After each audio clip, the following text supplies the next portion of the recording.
경상도라는 이름의 절반은 사실 한 도시의 이름이었습니다.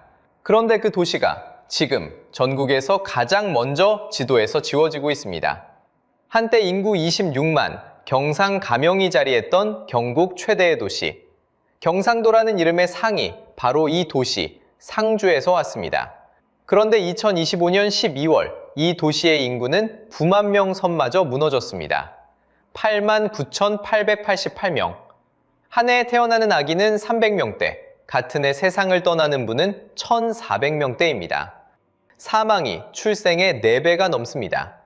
도대체 무엇이 경상도의 뿌리이었던 이 도시를 60년 만에 3분의 1로 무너뜨렸을까요? 그리고 여러분, 이게 결코 남의 동네 이야기가 아닙니다. 오늘 그 이야기를 처음부터 끝까지 따라가 보겠습니다.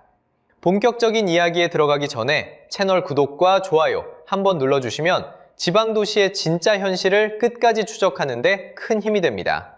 알림 설정까지 해두시면 다음 이야기를 가장 먼저 받아보실 수 있습니다.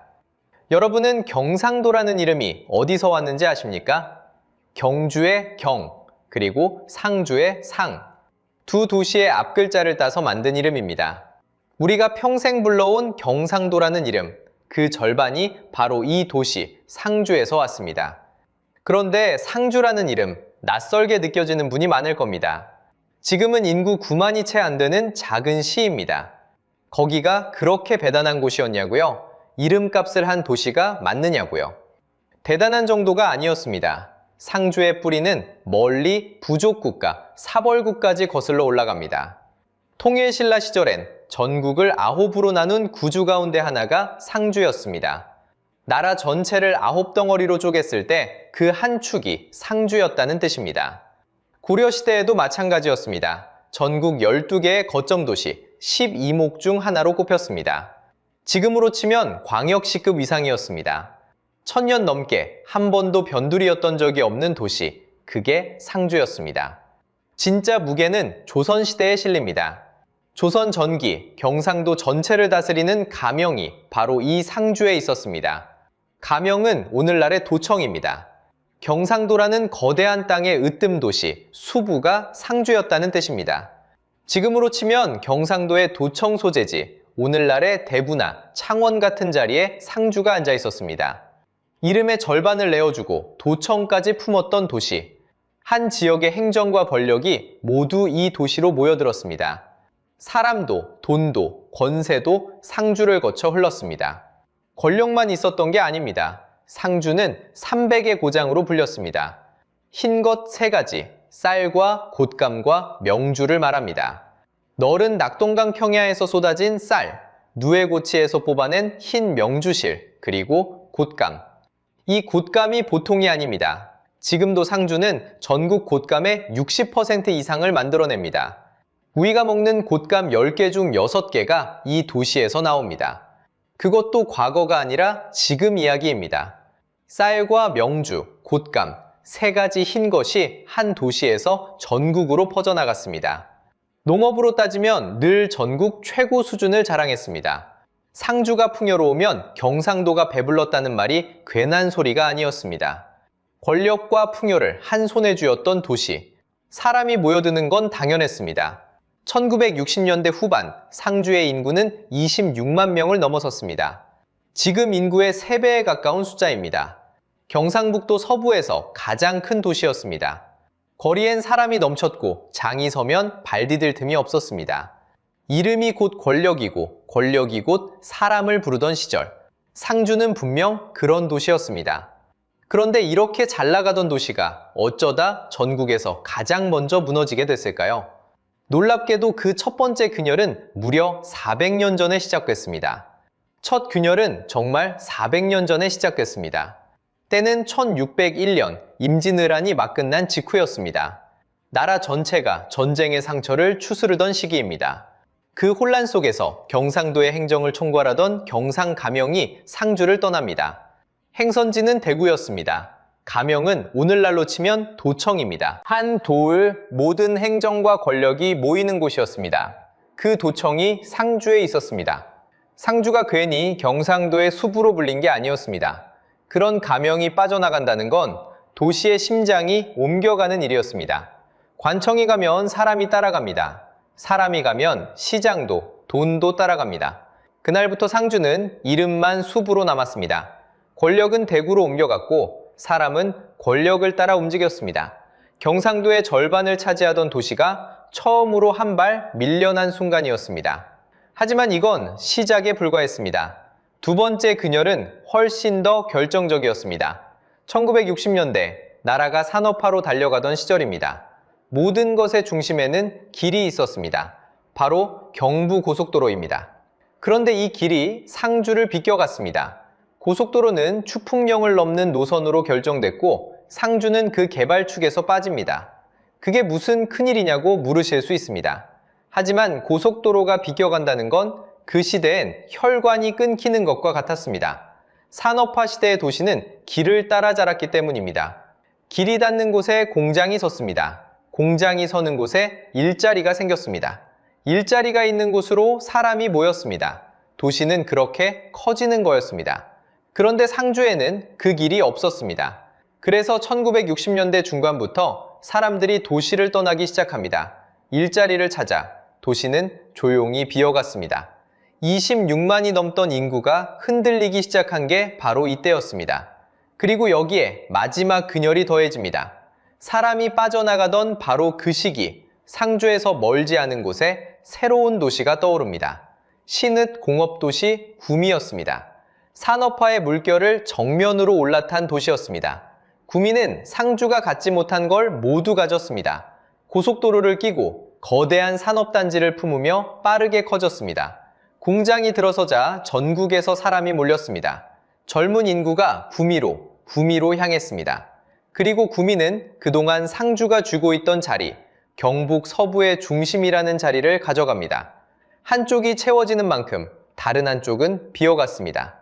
여기서 한 가지 잔인한 사실을 짚고 가야 합니다. 두 도시는 같은 출발선에 있지 않았습니다. 한쪽엔 고속도로가 지나갔고 한쪽은 비껴갔습니다. 한쪽엔 산업단지가 들어섰고 한쪽엔 들어서지 못했습니다. 상주의 철길마저 그랬습니다. 경북선은 단선의 선형도 좋지 않았습니다. 빠르게도 많이도 실어 나르지 못했습니다. 길도 철도도 어느 쪽도 상주의 편이 아니었습니다. 그래서 같은 경북의 도시였지만 운명은 정반대로 갈렸습니다. 구미는 올라갔고 상주는 내려갔습니다. 누가 더 게을러서도 더 부지런해서도 아니었습니다. 사람이 모자라서도 땅이 좁아서도 아니었습니다. 그저 길이 어디로 나느냐 단 하나의 결정이 두 도시의 60년을 갈라놓았습니다. 한쪽은 산업의 도시로, 한쪽은 떠나는 도시로 말입니다. 도청을 잃고 길을 잃고 중심마저 잃었습니다. 균열은 그렇게 3번 찾아왔습니다. 영광의 도시가 무너지는 데는 분명한 이유가 있었던 겁니다. 여기까진 과거의 이야기였습니다. 그런데 지금 2025년 상주에서 벌어지는 일은 그 수준이 아니었습니다. 숫자가 모든 걸 말해줍니다. 한때 26만 명이 살던 도시였습니다. 경북 서부에서 가장 큰 도시였습니다. 지금 그 절반의 절반도 남지 않았습니다. 먼저 인구입니다. 2017년 상주는 10만 명 선이 무너졌습니다. 그것만으로도 충격이었습니다. 그런데 거기서 멈추지 않았습니다. 2025년 12월 상주 인구는 89,888명으로 내려앉았습니다. 9만 명 선마저 무너진 것입니다. 6년 사이에 1만 명이 사라졌습니다. 한 해에 도시 하나에서 사람이 줄어드는 속도라고 보기 어려운 숫자입니다. 매달, 매년 조용히 깎여나간 결과입니다. 이 감소에는 반등이 없었습니다. 2020년 9만 7천 명대, 2021년 9만 5천 명대, 2022년 9만 4천 명대, 2023년 9만 3천 명대, 단 한 해도 멈추지 않았습니다. 한 번 꺾인 그래프가 단 한 번도 위로 돌아서지 못한 것입니다. 늘었다 줄었다 하는 것이 아니라 매년 한 방향으로만 내려갔습니다. 그 끝에 9만 선이 무너졌습니다. 도시가 이렇게 한 방향으로만 줄어들 때는 대개 이유가 하나가 아닙니다. 그런데 더 무서운 건 인구가 줄어드는 방식입니다. 태어나는 아이부터 보겠습니다. 2017년 상주에서 태어난 아이는 455명이었습니다. 2022년에는 326명으로 줄었습니다. 5년 만에 신생아가 100명 넘게 사라진 것입니다. 이번엔 떠나는 분들입니다. 같은 기간 사망자는 2017년 1216명에서 2022년 1478명으로 늘었습니다. 여기서 두 숫자를 나란히 놓아보겠습니다. 한 해 태어나는 아이가 326명, 같은 해 세상을 떠나는 분이 1478명, 떠나는 분이 태어나는 아이의 4배가 넘습니다. 체감해 보겠습니다. 상주에서 한 해 태어나는 아이를 한 교실에 모으면 한 줌입니다. 같은 해 떠나는 어르신들은 그 4배입니다. 태어남보다 죽음이 많아 인구가 저절로 줄어드는 상태, 이것이 데드크로스입니다. 상주는 이미 그 한가운데에 들어와 있습니다. 그래서 도시가 늙었습니다. 상주의 고령화율은 38.4%입니다. 시민 10명 가운데 약 4명이 65세 이상이라는 뜻입니다. 전국 평균은 21.2%입니다. 상주는 전국 평균의 약 1.8배입니다. 길에서 마주치는 사람 절반 가까이가 어르신인 도시, 그게 지금의 상주입니다. 마지막 숫자가 가장 무겁습니다. 소멸 위험 지수 0.164. 이 숫자가 낯설 수 있습니다. 쉽게 풀면 이렇습니다. 아이를 낳을 수 있는 젊은 여성의 수가 도시를 떠받치던 어르신 수의 6분의 1 수준이라는 뜻입니다. 도시가 스스로를 다시 채울 힘, 그 체력이 바닥났다는 신호입니다. 보통 이 숫자가 0.2 아래로 내려가면 소멸 고위험으로 분류합니다. 상주는 0.164입니다. 그리고 여기서 한 가지가 더 있습니다. 상주는 전국의 시 가운데 처음으로 소멸 고위험 지역에 들어간 도시입니다. 군이나 면 단위가 아닙니다. 엄연한 시입니다. 그 첫 번째 이름이 하필 경상도라는 이름의 절반이었던 도시였습니다. 여기까지가 우리가 통계에서 볼 수 있는 상주의 현재입니다. 인구도, 출생도, 고령화도, 소멸 위험도 모든 숫자가 같은 방향을 가리키고 있습니다. 그런데 더 충격적인 건 따로 있습니다. 이 숫자조차 어쩌면 현실을 다 보여주지 못하고 있습니다. 공식 인구는 89,888명입니다.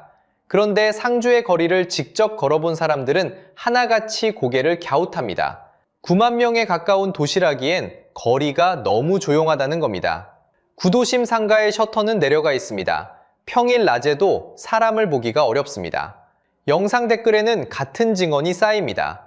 고향에 내려가 보니 동네에 젊은 사람이 없더라. 부모님 동네는 빈집이 더 많더라. 숫자와 눈앞의 현실 사이에 메우기 어려운 간극이 있습니다. 여기서 짚어야 할 게 있습니다. 주민등록상 인구와 실제로 거기 사는 사람의 수는 다를 수 있습니다. 학교나 직장 때문에 주소만 남겨둔 경우도 있습니다. 그래서 통계상 9만 명이라 해도 실제로 그 도시에서 매일 살아가는 사람은 그보다 적을 가능성이 있습니다. 통계와 현실의 간극, 상주의 위기는 어쩌면 숫자가 보여주는 것보다 한 걸음 더 깊은 곳에 있습니다. 그렇다면 이 간극은 왜 생길까요? 핵심은 청년입니다. 도시를 떠나는 사람의 얼굴을 들여다보면 거기엔 거의 늘 젊은 사람이 있습니다. 15세에서 29세, 막 사회로 나가는 나이입니다. 이들이 일자리를 찾아, 대학을 찾아 수도권과 대도시로 빠져나갑니다. 떠날 사람이 떠나서 줄어드는 것, 이걸 사회적 감소라고 합니다. 문제는 이 감소가 혼자 오지 않는다는 데 있습니다. 상주는 이미 태어나는 사람보다 떠나보내는 사람이 훨씬 많은 도시입니다. 저절로 줄어드는 자연 감소가 깔려 있습니다. 그 위에 청년이 떠나는 사회적 감소가 겹칩니다.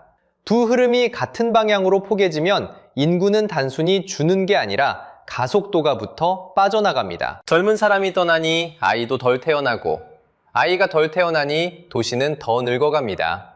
한번 돌기 시작하면 멈추기 어려운 톱니바퀴입니다. 그럼 상주는 손을 놓고 있었을까요?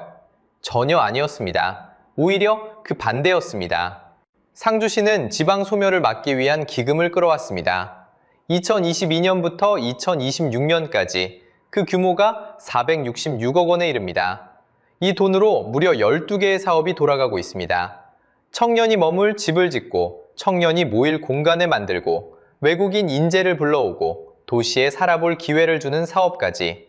2024년 5월에는 인구 문제만 전담하는 인구정책실이라는 조직까지 새로 만들었습니다. 그뿐이 아닙니다. 상주로 이사 오면 전입 장려금을 줍니다. 결혼하면 결혼 장려금을 줍니다. 전학 오는 학생에게는 기숙사비까지 지원합니다. 사람을 붙잡기 위해 쓸 수 있는 카드를 거의 다 꺼낸 셈입니다. 그런데 결과를 보십시오. 그 모든 노력에도 상주의 인구는 계속 줄었습니다. 466억 원을 쏟아붓는 동안에도 9만 선은 끝내 무너졌습니다. 여기서 한 가지는 분명히 해두겠습니다. 이건 상주시가 일을 안 해서가 아닙니다. 돈을 적게 써서도 아닙니다. 오히려 정반대의 사실을 말해줍니다. 그렇게 막대한 돈과 조직을 봉헌하고도 막지 못했다는 건 우리가 상대하는 흐름이 그만큼 거대하고 강력하다는 뜻입니다. 한 도시의 예산과 의지로는 돌려세우기 힘든 구조의 문제라는 겁니다. 돈으로도 못 막는 흐름, 상주가 우리에게 진짜로 보여주는 건 어쩌면 이 한 문장일지도 모릅니다. 그렇다면 이건 정말 상주만의 일일까요? 결론부터 말씀드리면 아닙니다. 그래서 마지막으로 이 이야기가 왜 당신의 문제인지 보여드리려 합니다. 잠깐 지금까지 얘기를 되짚어 보겠습니다. 시작은 영광이었습니다. 경상도라는 이름의 절반을 차지했던 도시, 도청이 놓였던 경상도의 으뜸 도시였습니다. 그런데 그 영광의 균열이 찾아왔습니다. 가명이 대구로 떠나고 고속도로가 비껴가고 시는 공업도시의 중심을 내주면서 도시는 천천히 밀려나기 시작했습니다. 그리고 그 밀려남은 숫자로 돌아왔습니다. 26만 명이던 인구는 9만 선마저 무너져 8만 명대로 내려앉았습니다. 더 무서운 건 그 숫자조차 현실을 다 담지 못한다는 사실이었습니다. 텅 빈 거리와 막대한 예산으로도 막지 못한 흐름, 그것이 우리가 지금까지 따라온 길입니다. 자, 여기서 가장 중요한 질문을 드리겠습니다. 이게 정말 한 도시만의 비극일까요? 통계청에 따르면 2024년 한 해 동안 우리나라에서 태어난 사람보다 세상을 떠난 사람이 약 12만 명 더 많았습니다. 인구가 저절로 줄어든 겁니다. 더 놀라운 사실이 있습니다. 같은 해 인구가 자연적으로 늘어난 곳은 전국에서 세종 단 한 곳뿐이었습니다. 나머지 16개 시도가 전부 줄었습니다. 상주는 예외가 아니라 그저 가장 먼저 그 미래에 도착한 도시였을 뿐입니다. 우리 모두가 향하고 있는 길의 가장 끝에 상주가 먼저 서 있는 겁니다. 물론 끝난 이야기는 아닙니다. 경주는 천년의 역사를 관광으로 되살렸고 충주는 새로운 도시를 품으며 다시 일어섰습니다. 같은 옛 대읍이라도 누군가는 다시 일어섰습니다. 그렇다면 상주는 어떨까요? 다시 일어설 수 있을까요? 아니면 이대로 이름만 남게 될까요? 그 갈림길에 지금 이 도시가 서 있습니다. 그래서 여러분께 묻고 싶습니다. 당신의 고향은 지금 안녕한가요? 명절에 내려간 부모님 동네는, 어린 시절 뛰놀던 그 거리는 여전히 그대로인가요? 댓글로 당신의 도시 이름을 남겨주세요.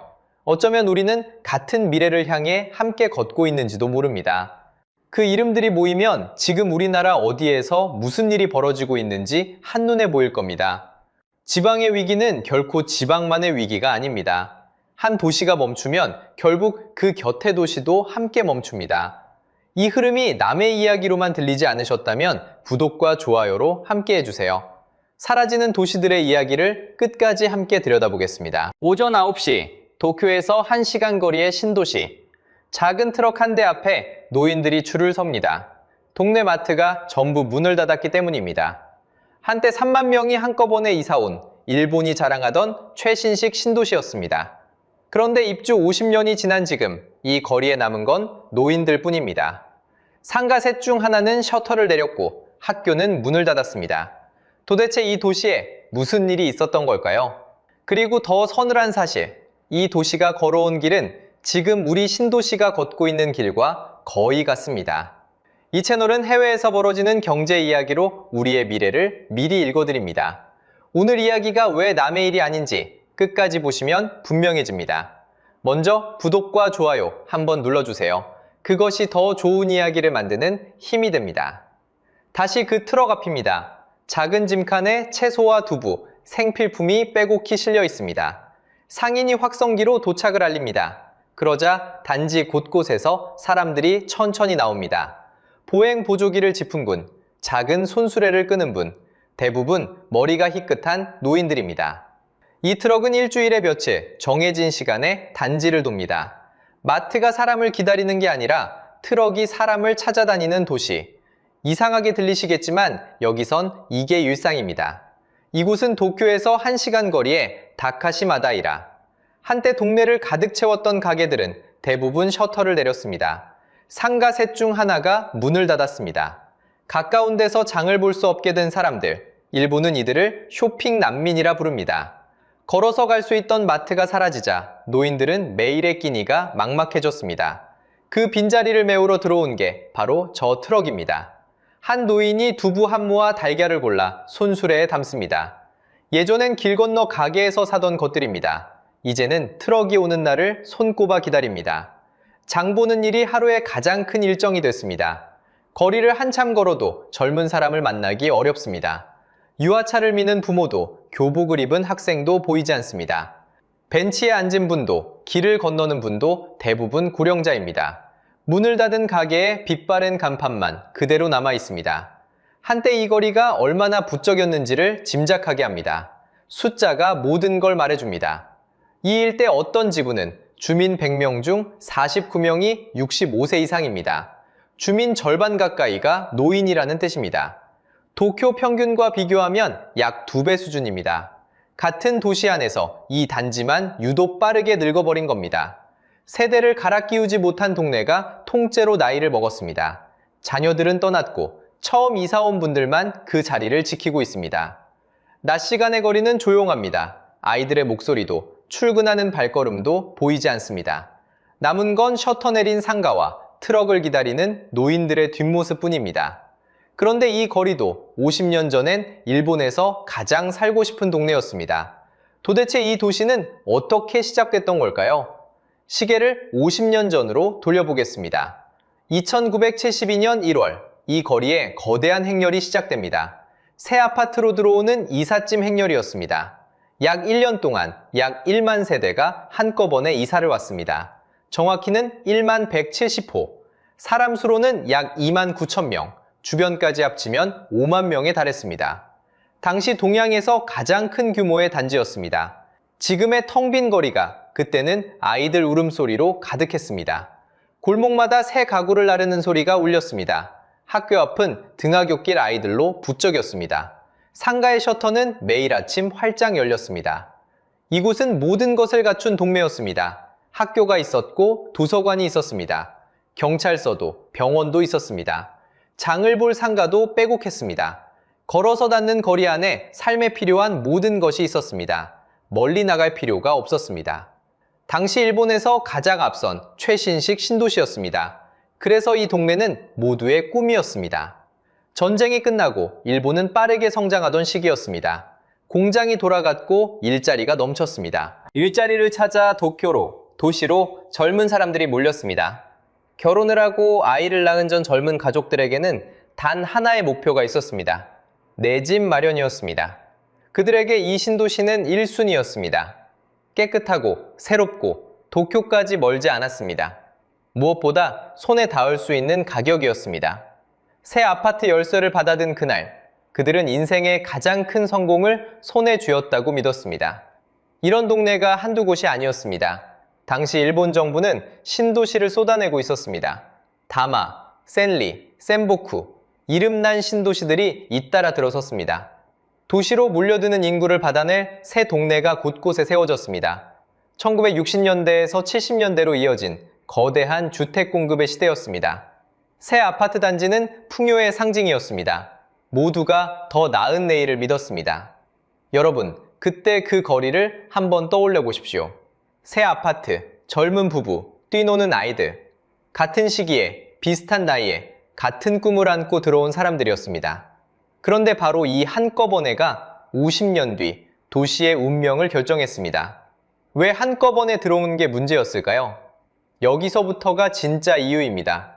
신도시는 한 그루 나무가 아닙니다. 같은 날, 같은 자리에 심은 숲입니다.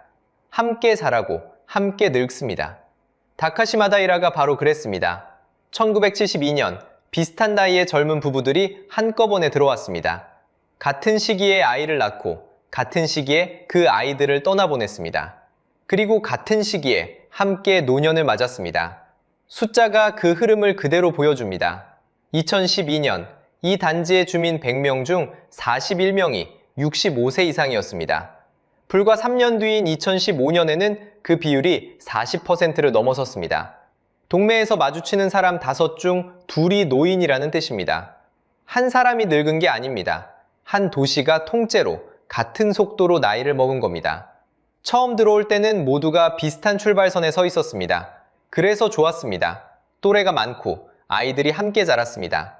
그런데 바로 그 똑같음이 시간이 흐르자 정반대로 작동했습니다. 함께 젊었던 도시가 함께 늙어버린 겁니다. 그러자 두 번째 문제가 시작됐습니다. 자녀 세대가 떠나기 시작한 겁니다. 좁은 옛날 평형, 낡은 시설, 결혼해서 가정을 꾸린 자녀들은 더 넓고 새로운 집을 찾아 도심으로 옮겨갔습니다. 일하고 돈을 버는 세대가 도시를 빠져나간 겁니다. 남은 건 처음 들어온 부모 세대뿐이었습니다. 사람이 줄면 거리도 따라 줄어듭니다. 손님이 빠지자 가게가 하나둘 문을 닫았습니다. 가게가 닫으니 장보기가 불편해졌습니다.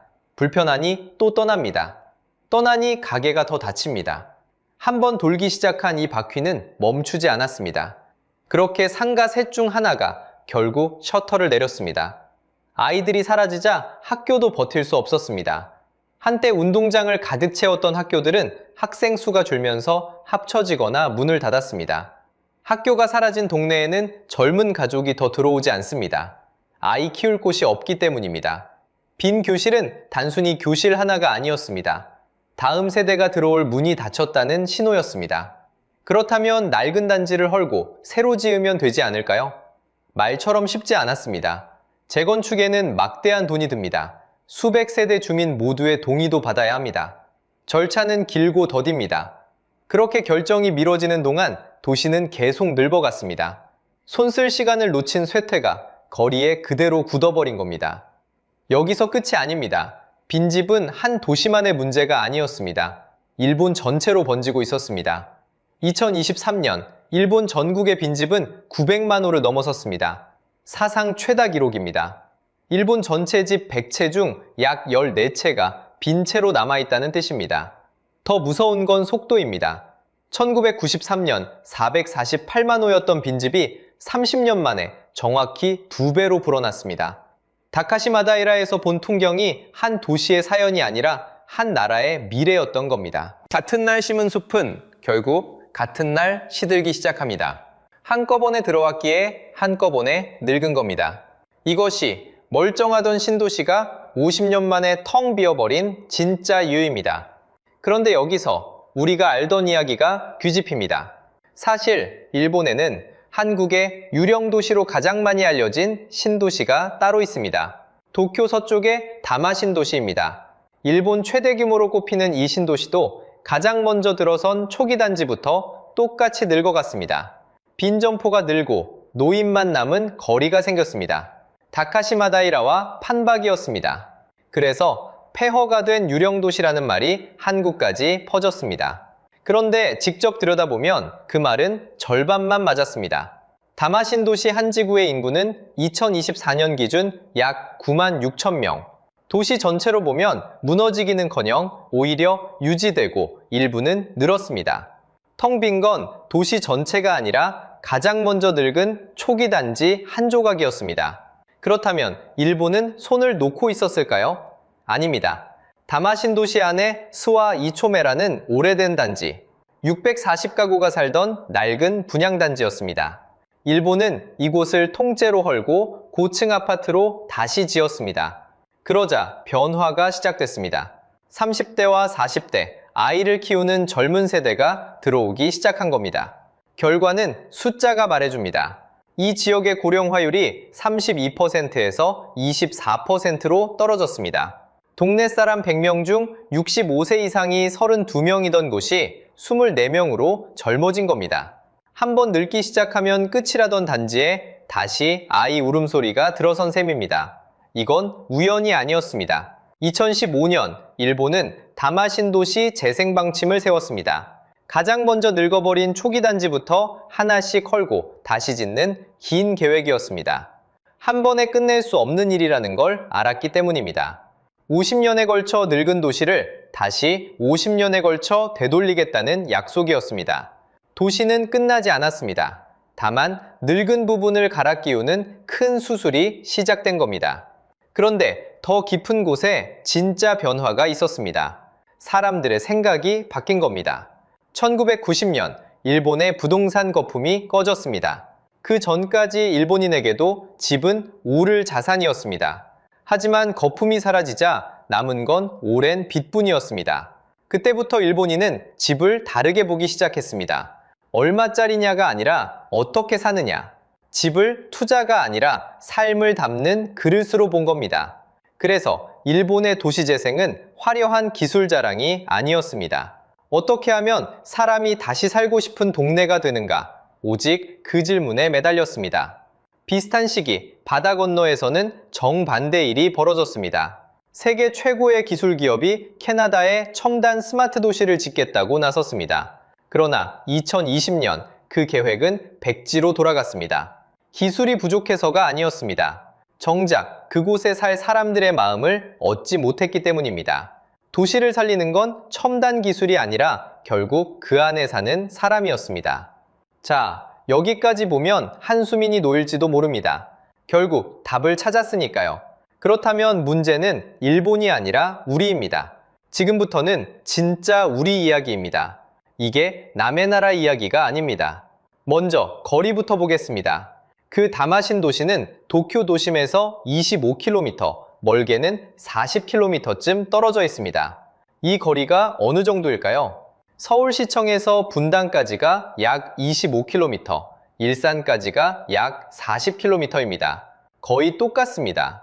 도쿄 옆 그 신도시가 서 있던 자리에 우리 일기 신도시가 그대로 겹쳐집니다. 분당, 일산, 평촌, 산본, 중동. 1989년에 함께 첫삽을 뜬 이 5신도시는 모두 합쳐 약 28만 2천 가구입니다. 대도시 옆에 한꺼번에 지어 올린 베드타운, 비슷한 시기에 비슷한 또래가 한꺼번에 이사온 도시. 일본이 50년 전에 만든 그 구조와 판박이입니다. 문제는 시계의 속도입니다. 일본의 출산율은 1.20에서 1.26 사이를 오갑니다. 같은 시기 한국의 출산율은 0.7이었습니다. 일본보다 한참 낮습니다. 늙는 속도가 일본보다 빠르다는 뜻입니다. 숫자가 모든 걸 말해줍니다. 실제로 한국은 2024년 12월 65세 이상 인구가 전체의 20%를 넘어섰습니다. 5명 중 1명이 노년인 초고령 사회에 들어선 겁니다. 더 서늘한 건 그 속도입니다. 노인이 많아지기 시작한 사회에서 초고령 사회까지 한국은 7년 4개월 만에 도달했습니다. 세계에서 가장 빠른 기록입니다. 일본이 천천히 걸어간 길을 우리는 뛰어서 따라잡고 있습니다. 빈집도 이미 늘고 있습니다. 지방에서는 다 지어놓고도 팔리지 않는 아파트가 쌓이고 사람이 떠난 자리에 빈집이 늘어납니다. 정부가 정비하겠다고 잡은 빈집만 13만 4천 가구입니다. 일본에서 본 그 풍경이 이미 우리 지방 곳곳에서 시작되고 있습니다. 물론 한국도 손을 놓고 있는 건 아닙니다. 2024년 4월 낡은 신도시를 다시 짓기 위한 특별법이 시행됐습니다. 일기 신도시 5곳에서 가장 먼저 손볼 단지 13곳을 선도직으로 뽑았습니다. 헐고 다시 지어도 남는 게 있도록 같은 땅에 더 높이, 더 많이 지을 수 있게 기준도 풀어줬습니다. 분당은 184%에서 326%까지 올라갑니다. 목표는 2027년 착공, 2030년 입주입니다. 여기까지만 보면 우리가 일본보다 한 발 빠른 것처럼 느껴집니다. 그런데 바로 여기에 함정이 있습니다. 28만 가구가 한꺼번에 늙었다는 건 28만 가구를 한꺼번에 다시 지어야 한다는 뜻이기도 합니다. 같은 시기에 같이 낡고 같은 시기에 다 같이 공사판이 되는 도시. 일본이 한꺼번에 지어 한꺼번에 늙은 그 함정을 우리도 똑같이 안고 있습니다. 신도시의 운명은 한꺼번에가 결정합니다. 일본이 50년에 걸쳐 겪은 일을 우리는 더 짧은 시간에 마주할 수 있습니다. 다카시마 다이라가 보여준 건 한 도시의 소멸이 아니었습니다. 한꺼번에 짓고 한꺼번에 늙는 신도시의 숙명입니다. 같은 날 심은 숲이 같은 계절에 단풍 드는 것과 같습니다. 누구의 잘못도 아닙니다. 다만 시간이 정직하게 흘렀을 뿐입니다. 그리고 일본은 뒤늦게 응답했습니다. 무너진 곳을 헐고 사람을 다시 불러들이는 큰 수술을 시작했습니다. 도시를 살리는 열쇠는 기술이 아니라 사람이었습니다. 누가 어떻게 살 것인가? 그 질문으로 돌아가는데 일본은 50년이 걸렸습니다. 문제는 우리입니다. 거리도 같고 구조도 같습니다. 그런데 한국의 시계는 더 빠릅니다. 일본이 50년에 걸쳐 겪은 일을 우리는 더 짧은 시간에 마주할 수 있습니다. 이제 우리에게도 그 순간이 왔습니다. 집을 얼마짜리로만 보던 시선에서 누가 어떻게 살 것인지로 바꾸는 순간입니다. 가격표 너머의 질문을 던질 때입니다. 여러분이 사는 동네는 30년 뒤 어떤 모습일까요? 댓글로 들려주세요. 다른 분들의 동네 이야기도 함께 읽어보겠습니다. 오늘 이야기가 남의 일처럼 느껴지지 않으셨다면 구독과 좋아요로 함께 해주세요. 다음에도 해외의 오늘로 우리의 내일을 미리 읽어드리겠습니다.